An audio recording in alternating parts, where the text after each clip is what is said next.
Police सूत्रों के मुताबिक पाकिस्तान की रहने वाली सीमा हैदर को यूपी एटीएस ने पूछताछ के बाद दिल्ली के नजदीक नोएडा के एक सेफ हाउस में शिफ्ट कर दिया। सीमा के साथ उनका एक बेटा और प्रेमी बताए जा रहे सचिन भी मौजूद हैं। सीमा हैदर की असलियत जानने के लिए पिछले 2 दिनों से यूपी एटीएस की टीम उनसे पूछताछ कर रही है। और पुलिस सूत्रों के मुताबिक इन 2 दिनों में सीमा हैदर से करीब 18 घंटे पूछताछ की गई।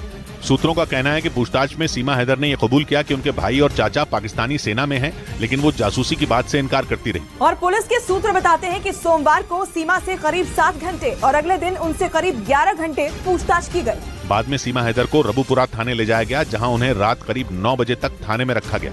पुलिस सूत्रों के मुताबिक बाद में सुरक्षा कारणों की वजह से उन्हें यूपी एटीएस ने नोएडा के एक सेफ हाउस में शिफ्ट कर दिया। बताया गया कि पाकिस्तानी महिला होने की वजह से उन पर हमले का खतरा मंडरा रहा है, इसलिए सुरक्षा एजेंसियां अलर्ट हैं।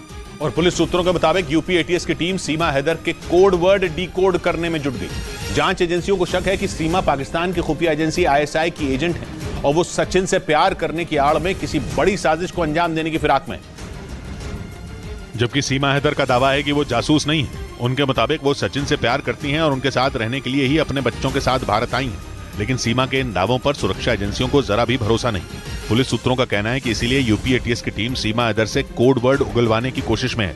खुफिया एजेंसियों के सूत्र बताते हैं कि आईएसआई भारत में जासूसी करने वाले अपने एजेंट को कुछ खास तरह के कोड वर्ड देती है। आईएसआई सूफी शब्द का इस्तेमाल उन लोगों के लिए करती है जो देश के बड़े इंफॉर्मेशन निकाल कर आईएसआई तक पहुंचाते हैं, जबकि फल शब्द का इस्तेमाल पैसों के लेन देन के लिए किया जाता है। जांच एजेंसियों को शक है कि सीमा हैदर आईएसआई की एजेंट है। इसी वजह से यूपी एटीएस की टीम उनसे कोड वर्ड निकलवाने और उन्हें डिकोड करने में जुट गई।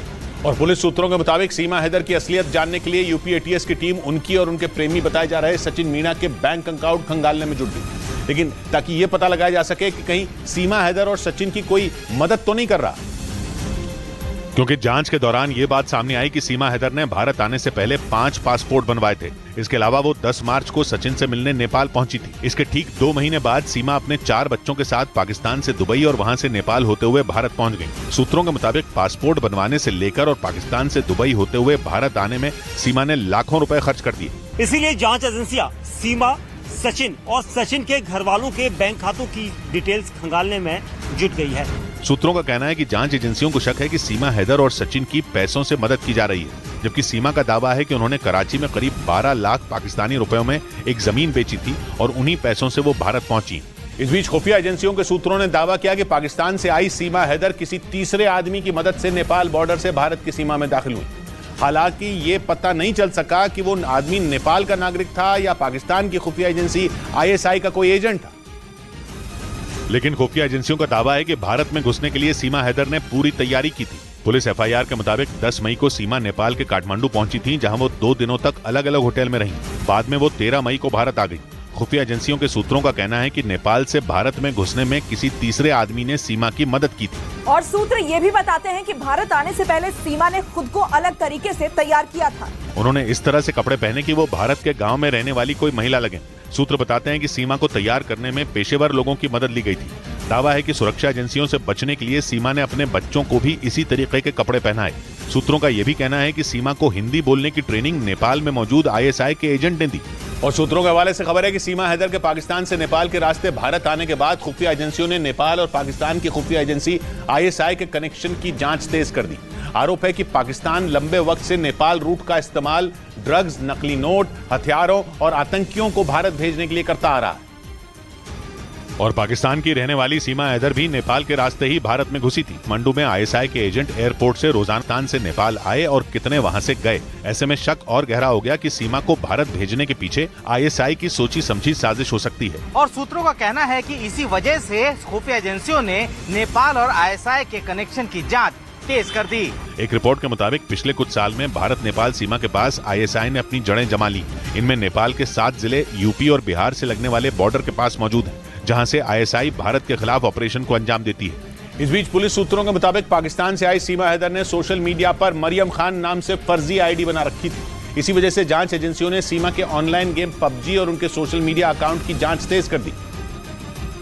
और पुलिस सूत्रों का कहना है कि सीमा हैदर सचिन के अलावा भी भारत में रहने वाले कई लोगों के संपर्क में थी। सूत्रों के मुताबिक जांच में ये भी पता चला कि सीमा ने मरियम खान नाम से सोशल मीडिया पर फर्जी आईडी बना रखी थी। इसी वजह से सुरक्षा एजेंसियों का शक और भी पुख्ता हो गया कि प्यार की आड़ में सीमा किसी बड़ी साजिश को अंजाम देने के लिए भारत में घुसी है। सूत्रों के हवाले से खबर है कि पूछताछ में सीमा हैदर ने बताया कि सचिन मीणा उनके लिए पाकिस्तान जाना चाहते थे, जिसके लिए उन्होंने पासपोर्ट के लिए आवेदन भी दिया था, लेकिन उन्हें डर था कि पाकिस्तान में सचिन की हत्या कर दी जाएगी। इसी वजह से उन्होंने सचिन को पाकिस्तान आने से रोक दिया था।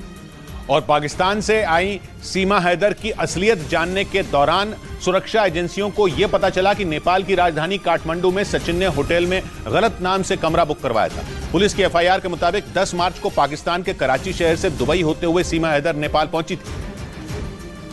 और जांच एजेंसियों के सूत्रों के मुताबिक दिल्ली के पास ग्रेटर नोएडा के रहने वाले सचिन मीणा एक रोज पहले ही यानी 9 मार्च को ही नेपाल की राजधानी काठमांडू पहुंच गए थे, जहां उन्होंने सीमा के पहुंचने से पहले न्यू विनायक होटल में एक कमरा बुक करवाया था। होटल के मालिक का आरोप है कि सचिन ने कमरा बुक करवाने के दौरान अपना नाम शिवांक बताया था। सचिन ने खूब नाम दिया था हमको, और उनको जब हमने न्यूज में दिखा तो उनका नाम सचिन है, हम भी थोड़ा शौक हो गए। होटल मालिक के मुताबिक सचिन और सीमा करीब 8 दिनों तक वहां रुके थे। उनका यह भी कहना है कि सचिन ने भारतीय करेंसी में होटल का बिल चुकाया था।